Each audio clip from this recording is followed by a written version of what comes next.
Alright folks, a little truck video, a little catching up with the day or the week.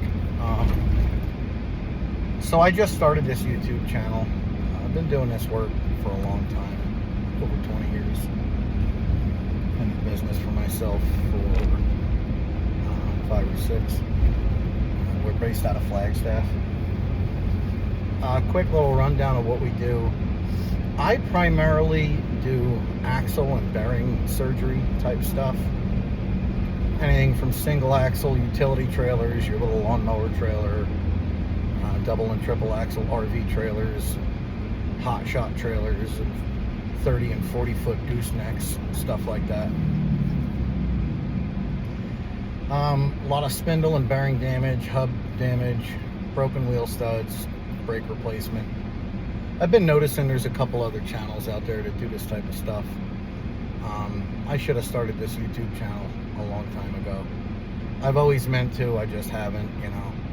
A lot of the work that I do, so I noticed that the one or two other trailer guys that are out there that are making YouTube videos, they're doing it in parking lots, they're doing it in driveways, they're doing it, you know, in safe locations. I have yet to see any of those guys do it on the highway, which is primarily where I do 90% of my work, which is why I haven't filmed sooner. I got more to worry about than making videos. A lot of the work, 50% of the work that I do is on the driver's side of the vehicle, which puts me over the white line. I got better shit to do, like worry about my life and my location, than make videos. But I'm gonna try some things. I don't know if I'm gonna wear a head cam or a chest cam. My son comes with me a lot. He's 14. All of my kids grew up in this truck or in a service truck. They've been on the side of the highway. They've been in parking lots. They've been in good weather and bad weather, and the internet will probably chastise me for it, but you know, if you got to make the decisions that are good for you, right? So obviously I don't put my kids in danger. No good parent would, but then again, we work a dangerous job. This is the industry we're in, and my kids for the most part love it. My girls go with my wife, my sons come with me, and you know, we all really enjoy it. I get a predominant amount of my work from 10 or 12 o'clock on to about 2 or 4 in the morning. I do a lot of tire changes on semis and box trucks and buses and stuff like that. I'm going to try to make a video a day. Sometimes we're so busy we can make 2 videos a day. How quick my wife gets them out is between her and Jesus. I don't know. This video editing software is, comes natural to some people. It doesn't to others. So we're working the kinks out, and by we I mean her. I'm lucky I'm half retarded enough to turn the camera on. But we enjoy what we do. There's not a lot of channels out there that show you the daily grind of what it takes to run a 24/7 roadside assistance company. And I don't like using the phrase roadside assistance. I feel like it casts a negative, or I feel like I'm going to get chewed apart for anything I say. I don't want to say that roadside assistance carries a negative connotation with it. It kind of does, because when you hear roadside assistance, you think of some dude in a jalopy showing up with a Walmart jack to change your tire, with a 4-way cross. Or he's going to do a quick jump or a fuel delivery. Some of them guys can do lockouts. And I'm going to stop right now and tell you that the vehicle that you're in does not dictate the level of service that you're able to provide. Not everybody can start in the same place. Not everybody has perfect credit or can get a loan or has a successful family member, that is willing to help out. Not everybody can go into a bank and, just voila, get it going. Everything you see here is a culmination of 25 years as a mechanic and a tow guy. I switch back and forth between. Sometimes I'm dual role. I've worked in shops before. I've gone to school. to be a mechanic, but that was 20 years ago. That was like 22 years ago. My first enlistment in the Army, I was a diesel mechanic, and the phrase diesel mechanic in relationship to a 63 Bravo vehicle mechanic in the Army, light wheel vehicle mechanic. You know, we're not rebuilding motors. That's called third shop. A lot of civilian guys that are retired Army mechanics do that type of stuff. We're not third shop out in the Army. We're swapping out brakes, bearings, hubs, things like that, wheels, tires, drive lines. If you're in garrison, you're going to have a lot different of a role. You know, obviously, you're going to get a little more in depth. You're going to learn a little more. But when you're out in the field, when you're out in the bush, when you're out in the desert, you're not exactly rebuilding engines in a tent. You know, your job as a combat vehicle mechanic is to keep vehicles and equipment mission ready, keep it safe to operate, maintain it so that it can perform its duties optimally and professionally, but we're not rebuilding motors. You're going to replace a starter and alternator, or you're going to replace the whole engine. That's it. That's all there is to it. At least when I was in, we weren't rebuilding things out in the field. I was in from probably late 2000 to about 2008 and a half. I was injured. I got sent home. I retired out medically. That's about the extent that I'll probably get into that. I'll touch on other things here and there, but this channel is primarily going to be based around the work that we do, myself and my wife. And like I said, we're gonna show you the daily grind. We don't just do the 4 points of roadside assistance. I do replace other parts. You know, I'll do a starter, an alternator, a water pump. I don't get into air conditioning. Never have. Probably never will. I had my certification in it once when I graduated school, but that was it. Now you got to realize, when I went to school to be a diesel mechanic, I didn't have the computers that we have today. We didn't have the technology that we had today 23 years ago. If I remember correctly, the big bulky thing that I trained on in the military was called a STE/ICE. STE/ICE. Don't ask me what it means. That was a long time ago.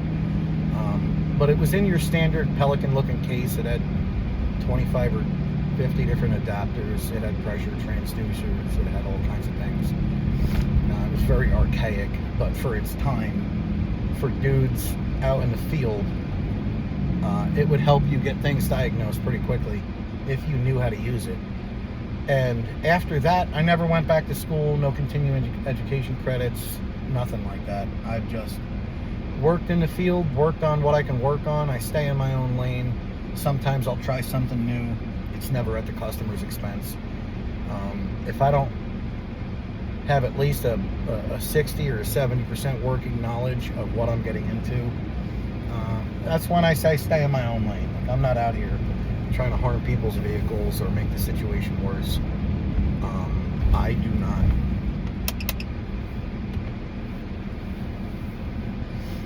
I'm gonna let this guy pass. I don't ever leave the situation worse than when I got there. That's not how I operate. If I'm local and I come to look at your vehicle and I can effect some sort of repair, yeah, I'll charge. I'll probably charge less than what I would have normally charged. But if I'm local and I come out and I can't do nothing, I don't charge. I kind of feel like this video is going all over the place, but I didn't really have a direction. We're 9 minutes in. Just trying to give you a general rundown of all things doable and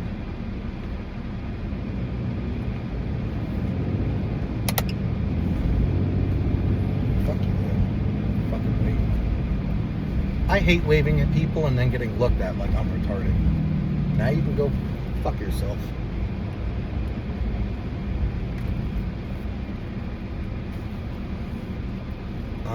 Yeah, if I come out and I can't fix it and I'm far away from home, you're gonna pay me something for travel time. But if I'm in town and I show up, no harm, no foul. I'll move on to the next one. I don't take any gratification in billing people and not fixing anything. I feel like the industry as a whole, as far as mobile mechanics go, field service technicians. Now, I'm not talking about other industries. I'm not talking about, companies that have their own fleet of mechanics that happen to be mobile. Those aren't what I'm talking about when I say mobile mechanic or field technician in this video's capacity or this industry's capacity. That's what I'm referring to.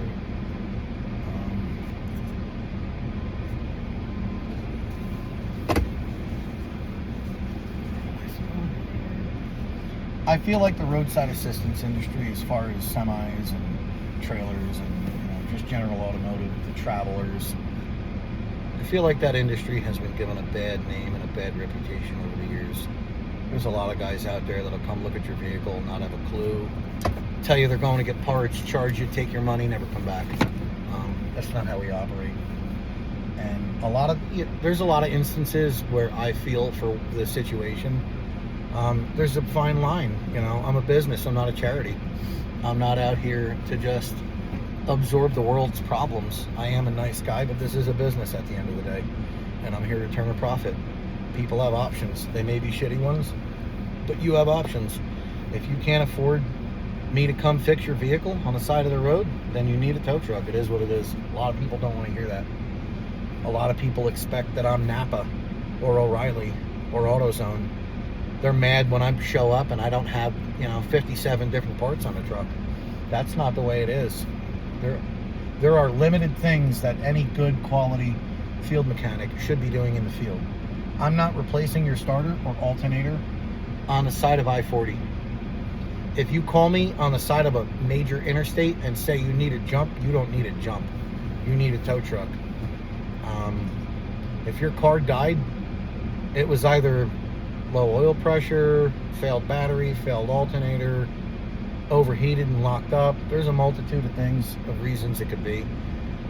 But you don't need a jump. If you're 100 miles from nowhere and your car dies, don't waste your time with a mechanic. Any good mechanic is going to tell you, I'm not coming out. There's nothing I can do. A lot of people want me to replace a belt on the side of the highway. And although a belt is largely insignificant as far as automotive repairs go, if you broke a belt,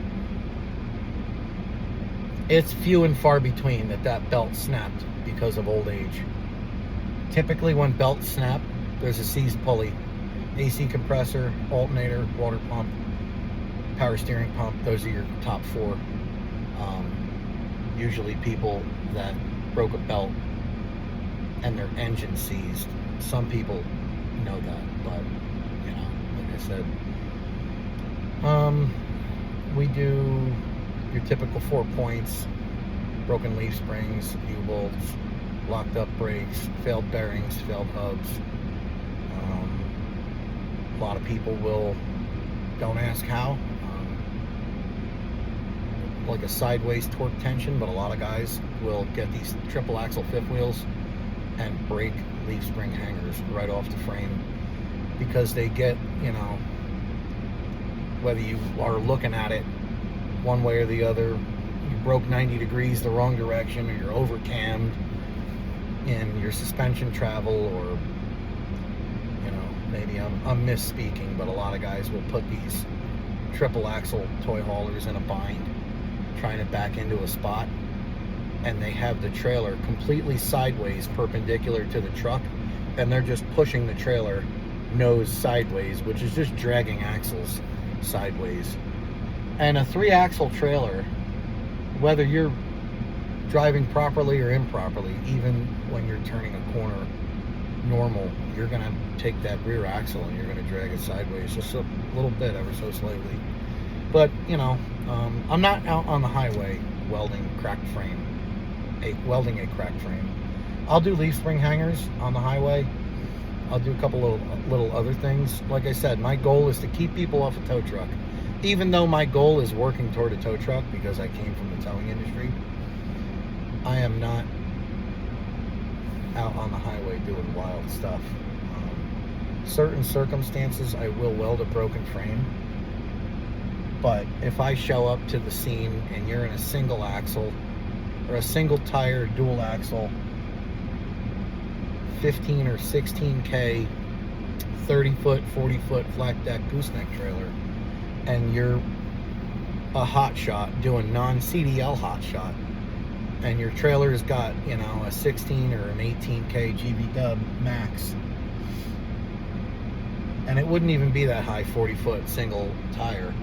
But the point I'm trying to make is if you have a 14K GB dub and I show up and you have a 22,000 pound load, we have a problem, and I'm not touching your trailer, because at that point, you know you're overloaded, I know you're overloaded, I set hands on that trailer and I fix it, and you go down a highway 10 miles later, 100 miles later, and kill someone. I'm not going to have that on my conscience. I just don't touch stuff like that. So in that event, yeah, that's a big ordeal. Now you're looking at a lowboy trailer or a Landau to put that vehicle up on to get towed away once you get off the highway, because you're never going to get state police permission to do this on the highway. Now you're looking at, you know, a step deck or a flat deck semi to come out. You're looking at, you know, a rotator tow truck or a crane to come out and do a cross load while you go get your trailer work done. Because if DOT gets involved in stuff like that, you're screwed. It's going to be, you know, $15,000 in towing and rigging and crane and rotator fees just to get that load transferred, get your truck towed. Then you got to worry about getting it repaired. Then you're going to get overweight tickets and fines. So, you know, the industry that I work in is kind of dual role, because I towed for a long time, light, medium, heavy. I don't have a whole lot of experience running a rotator. I never stayed in one place long enough. I was someplace a year or 2 or 3 years. I'd get tired of towing, I'd go back to wrenching. I'd do shop work again for a year or 2 or maybe 3, and I'd get tired of wrenching, I'd go back out in the field and tow again. So, but I just wanted to give you guys a quick rundown. This vehicle, this video is getting kind of long, so some of this might get edited out, some of it might not, we'll see. And if you guys have any questions, you want to see anything specific, if I'm not covering anything that you want to learn, I don't really know what direction this channel is going to go. I'm not here to teach. I'm really not here for advice. Every now and then, it's funny I say I'm not here for advice. I like Austin Ross's motto, learn something every day. And I think you should. I think if you're at the point where you think you know everything, you get dangerous and you get deadly. If you are on a scene with other dudes, other guys, other industry professionals, and you can't be told nothing, the road, bud. There's a lot of people out there that show up to this industry downright fucking arrogant, and they get hurt, they get killed, they damage equipment, they get other people hurt. So if you show up to work with the attitude that you can't learn nothing from no one, I learn things every day from guys that have been doing this 20 years longer than me, and I learn things from guys that have been doing this for a year, you know. I've always been a flatbed guy and a medium heavy duty guy. I've never been a rotator guy. I've never been a snatch or a repo guy or a snatch truck or a wheel loader, you know. There's guys that can take them wheel loaders, them short stance, short body dynamics, and they get in there and they do amazing things with go jacks and wheel dollies, and, you know, I'm not one of them guys. I've never had the avenue to get into it or the interest. I think there's a huge industry for repo work, and part of me feels like pay your bills and you won't get your shit taken, but at the same time, repo guys never get told why they're taking that vehicle. And so on that half of it, like, I feel like repo work is theft. There are some people that have the title to their vehicle and they were sued and they couldn't afford to pay the lawsuit, so now their only mode of transportation is getting taken from them, you know. And likely these are older vehicles that are paid for, because I've been sued before, I've lost. When you have a judgment filed against you, it almost never applies to things that are under a loan or contract. If you're nearing the end of it and it's nearly paid off, that's one thing, but I'm not out there stealing somebody's only mode of transportation because they missed one payment. Some of these guys that do repo work are very humble about what they're doing, and some of them are downright arrogant. And they're like, pay your bills, I'm gonna get your shit. That ain't me. I'm not going in somebody's driveway, risking my life. Private property impound, that's different, You show up at night to somebody else's apartment, you're trying to light a brajol to your girlfriend, you park in somebody else's spot, and your shit got snatched. That's on you. Learn how to park. If you're in a handicap spot, you got impounded, that's different. I'll do that all day long. But straight up repo work, I'm not doing that. But anyway, we're 21 minutes into this video. If you guys want to learn anything, I'm not here to teach everything, but we'll see what direction the channel goes. Ask, leave it down in the comments, and I'll try to get you what you're looking for. Thanks.